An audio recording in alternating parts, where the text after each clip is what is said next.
rendez-vous d'amour avec Jésus. C'est vraiment un cœur à cœur. C'est l'aimer et me laisser aimer par lui.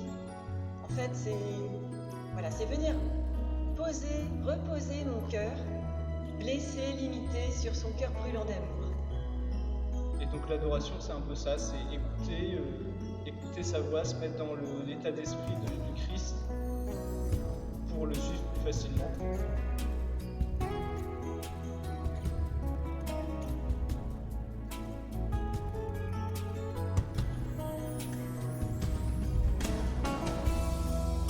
J'aimerais vous partager quelques fruits que m'apporte, parmi les nombreux fruits que m'apporte l'adoration, je pourrais en citer quelques-uns. Par exemple, la fidélité tout d'abord. L'adoration, ça apporte vraiment la fidélité autant de ma part que de la part de Dieu. La fidélité de la part de Dieu, en fait. On la découvre petit à petit, on se rend compte que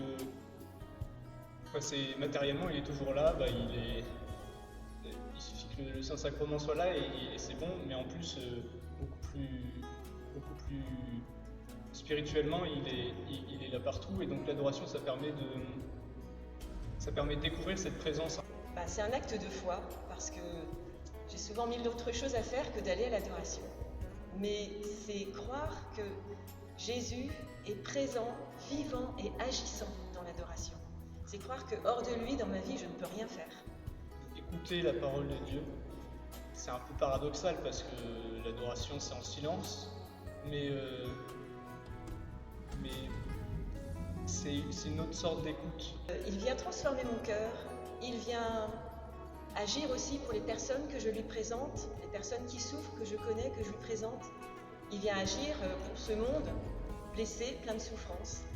Voilà, et donc mystérieusement, ma présence au pied du Saint-Sacrement, agit pour le salut du monde. Voilà, et ça c'est extraordinaire.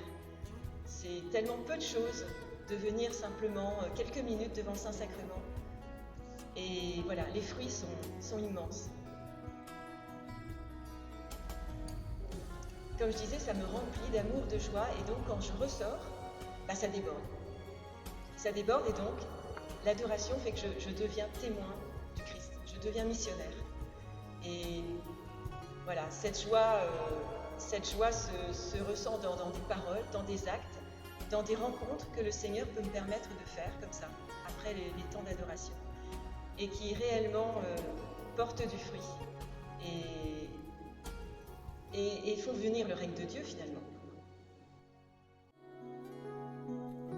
Adorez-le,